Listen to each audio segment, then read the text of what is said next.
One of the most famous ARP sounds was actually Pete Townsend running his guitar through it for the Who's Who Are You recording.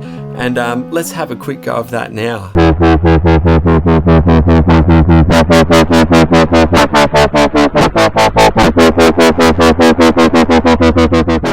And for the fans, here is the non-licensed robot sound.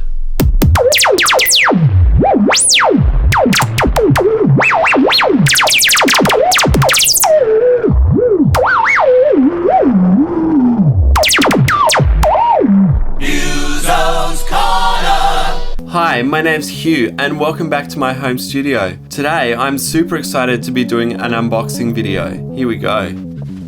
Oh, what is this ghost? Oh, lovely. So straight away we've got this beautiful bit of luggage, and on the bottom of the luggage it says ARP, A-R-P. So that could only mean a synthesizer. I always thought that ARP stood for arpeggiator or arpeggio, but it actually stands for the inventor's namesake, Alan R. Perlman. Oh, nice. It's a 2600. Beautiful. What a classic. Straight away looking at this case, you've just got a beautiful solid case here. Oh! Keyboard. Nice, so there's a keyboard underneath. It's mini keys. All the appropriate cabling. Okay, this is useful. It comes with its own patch leads. So next time you're flying, you could take your ARP luggage and people will know. So this is the ARP 2600 by Alan R. Perlman. And what a classic synth. I think this was introduced in 1971. It was first brought to market. And the idea behind this synthesizer is that it is a modular synthesizer.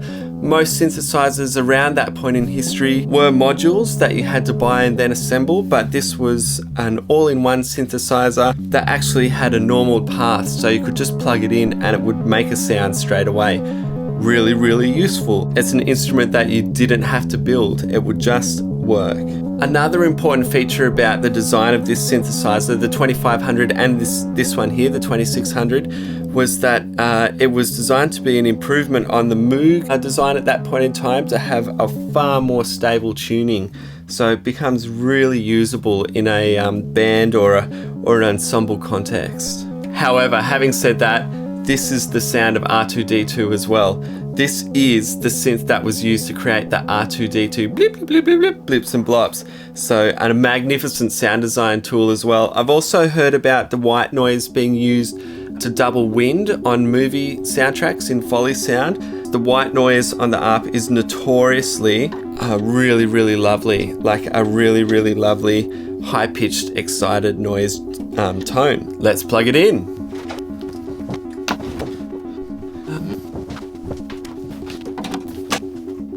So the ARP is a monophonic synthesizer, but it has a stereo left and right out, and that's because you can do awesome things with the panning. So you can sync the panning to jump the tremolo from left to right like a stereo panning, and it also has a built-in reverb. Woo-hoo-hoo. The other thing about the ARP is it has built-in speakers, so maybe we should mic those up actually before we hear the recorded sound, see what that sounds like. Before we hear this beautiful instrument, make sure you hit like and subscribe down below, and then head straight over to the Muso's Corner YouTube channel, where we've got heaps more videos, product reviews and performances for your entertainment.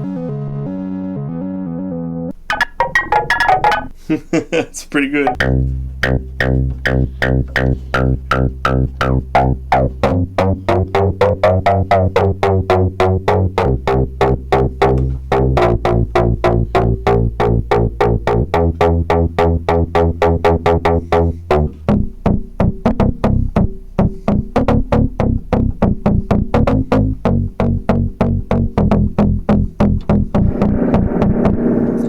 What you'll hear now is the DI signal. You've heard it mic'd up from in front. Man, this synth. My room here is absolutely shaking. The low end on this thing is huge.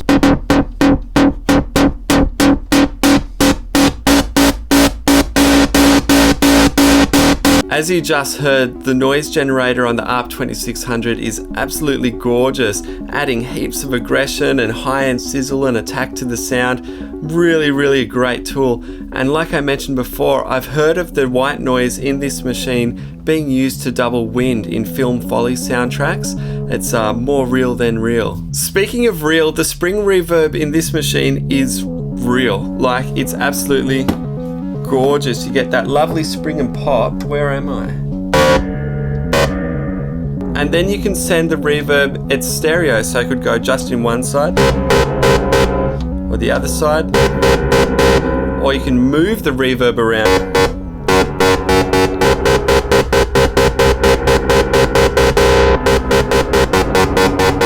So there's lots of really cool spatial effects to be had doing that. The oscillators in this synthesizer are normal to be a sawtooth, I was pretty sure.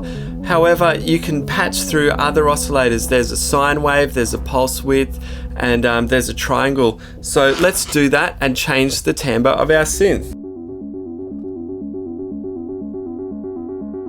So what I've done is I've just quickly patched from the oscillator type into the little mixer on the front, and let's go on a bit of a tonal explore.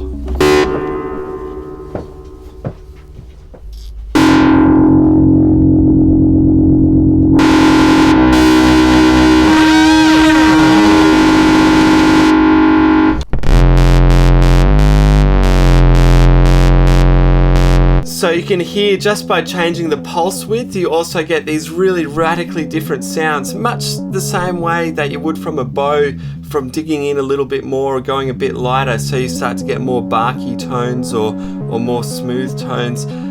It's really expressive and really musical.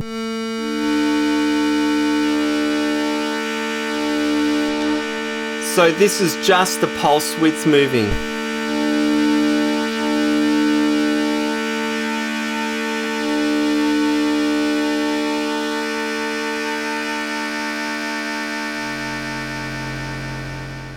You have independent volumes for each speaker.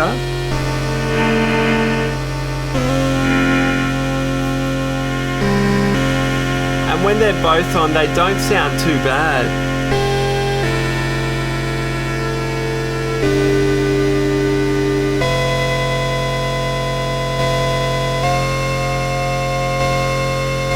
And here it is, that lovely self-resonating filter.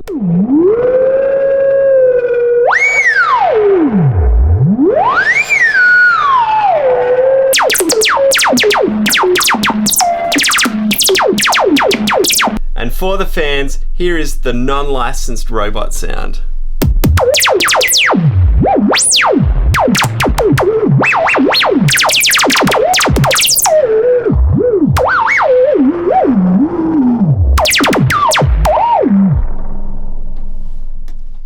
Again, that is such a testament to this instrument that you can make all these blips and blops sound so emotional and conversational, something that's nonsensical that just really appeals to the human aspect of a trash can.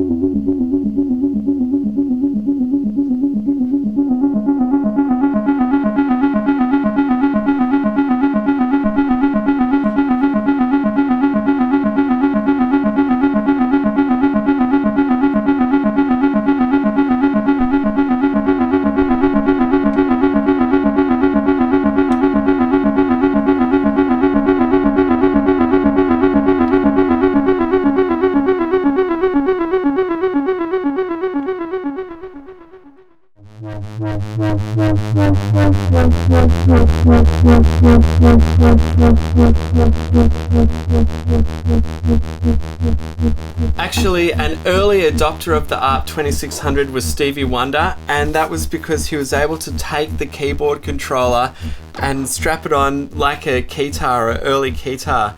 And yeah, absolutely, Stevie Wonder, Edgar Winter. You'll hear all these great players that the 2600 just enabled them to take the keyboard out onto the stage with a huge sound. One of the most famous ARP sounds was actually Pete Townsend running his guitar through it for the Who's Who Are You recording. And let's have a quick go of that now.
So as you've just seen, the ARP 2600 does heaps.